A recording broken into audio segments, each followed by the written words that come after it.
Hola, voy a explicaros el ejercicio 39, algunas dudas que me habéis planteado sobre él. Básicamente vamos a darnos cuenta de que estamos queriendo representar esta función que tenemos aquí, x elevado a 4 menos 2x al cuadrado, ¿vale? Entonces de esta función hay una serie de cosas en la que no me habéis hecho ninguna pregunta, entiendo que sabemos hacer sin ningún problema.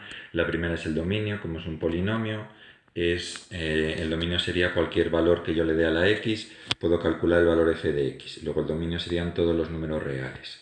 ¿Vale? Entonces, entiendo que también sabéis calcular bien el crecimiento, el decrecimiento de la función, ¿vale? Ya lo tenéis hecho ahí en el ejercicio resuelto. La función decrece del menos infinito al menos 1, crece del menos 1 a 0, decrece del 0 al menos 1 y crece del 1 en adelante. ¿Vale? Entonces, aquí respecto del crecimiento, a la hora de calcular los puntos singulares de la función, tenemos que tener en cuenta que vamos a llamar al punto A, que sea el punto donde la x vale menos 1, ¿vale? En ese punto se cumplen las dos condiciones que hemos dicho para que tenga un mínimo relativo, ¿vale? La primera condición era que la derivada en ese punto valiera 0 y la segunda era que antes decreciera y después creciera, ¿vale? Cuando se cumplía eso, la función era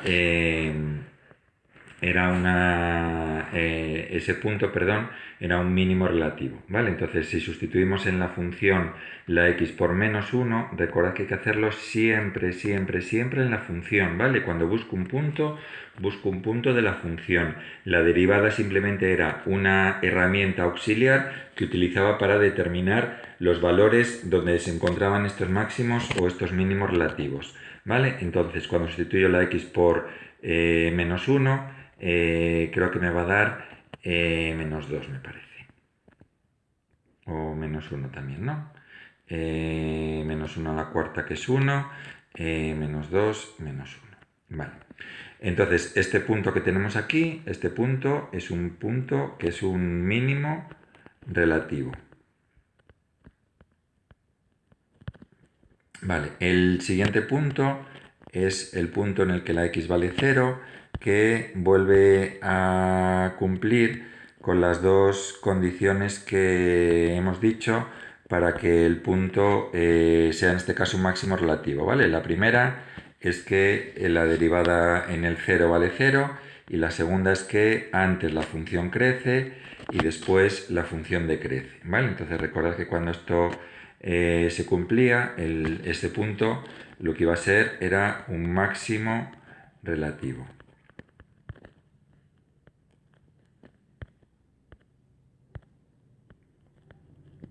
Vale, entonces, cuando nosotros queremos calcular la segunda coordenada del punto, recordad otra vez que tengo que sustituir siempre en la función, ¿vale? Al sustituir la x por 0, obtenemos que la función me vale 0.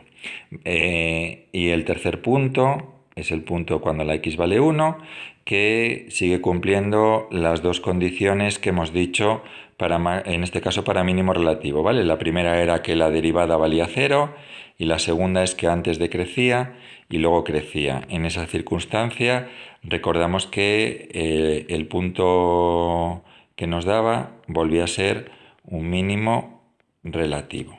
Vale, entonces cuando sustituimos la x por 1, vuelvo a repetir, en la función, ¿vale? Obtenemos que el punto es el 1 menos 1.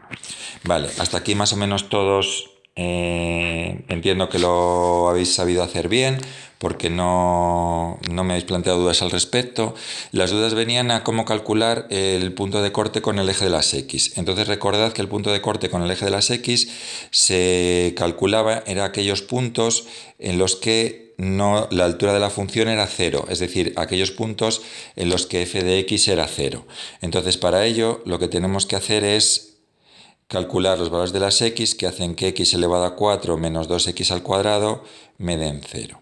Entonces recordad que esto lo que tenemos aquí es una ecuación de cuarto grado y las ecuaciones de cuarto grado las íbamos a resolver siempre por factorización. Entonces recordad que el primer paso para factorizar siempre era sacar factor común.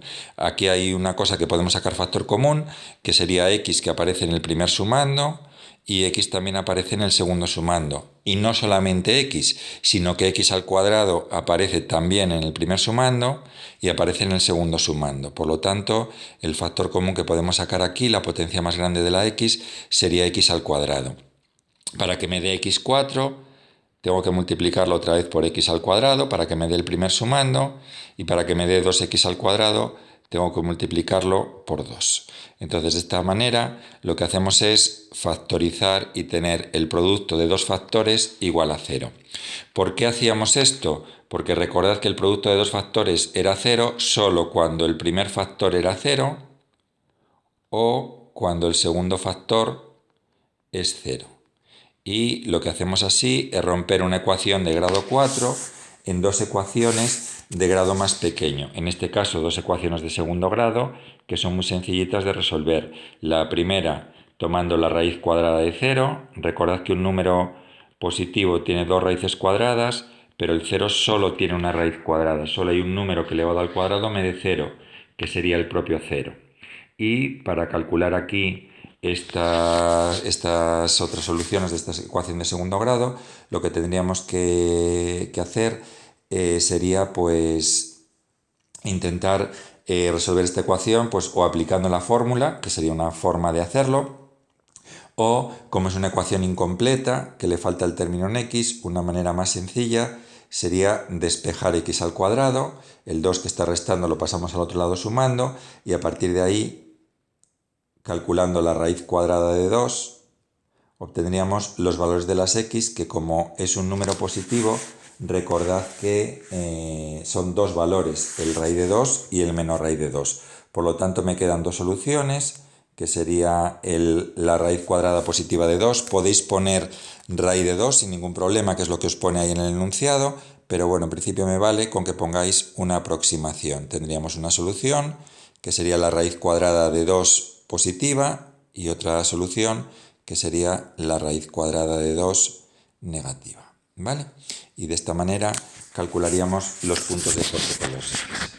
La otra pregunta que ha habido respecto de este problema era cómo juntar todo esto para representar la función, ¿vale? Entonces, vamos a intentar representar la función. Voy a ir borrando por aquí, ¿vale? Todo esto que acabamos de hacer para representar la función.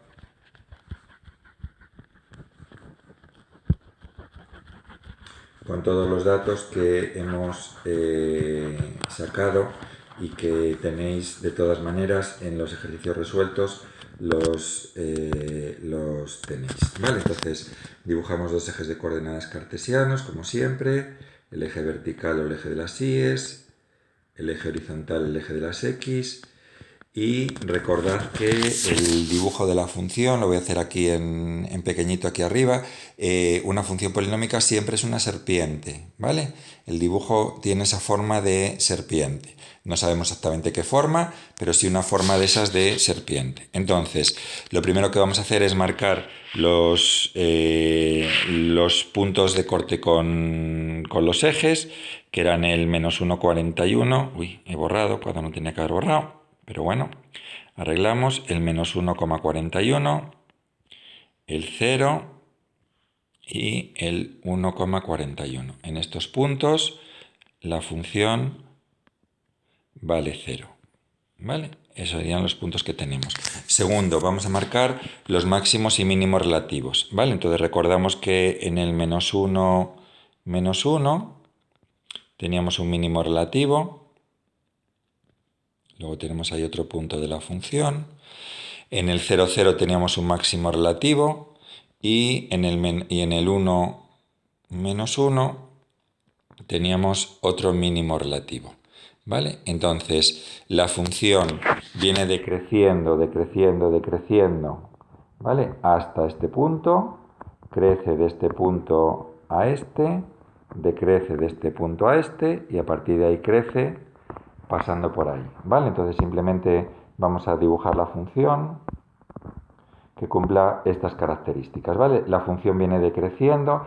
Recordad que las funciones tienen forma de serpiente, no de polígonos, de líneas poligonales, ¿vale? Entonces, lo que tenemos que ir haciendo es darle la curvatura en principio que nosotros entendamos normal, ¿vale? Decrece, pasa por el menos 1,41, decrece hasta aquí, hasta este punto de aquí, a partir de aquí crece, va creciendo hasta aquí, va decreciendo hasta aquí, y a partir de aquí la función va creciendo y nos queda esa especie de W que veis que tiene esa forma de serpiente que ya habíamos dicho que tenían este tipo de funciones. Y espero que esto haya solucionado todas las dudas que nos daba este ejercicio.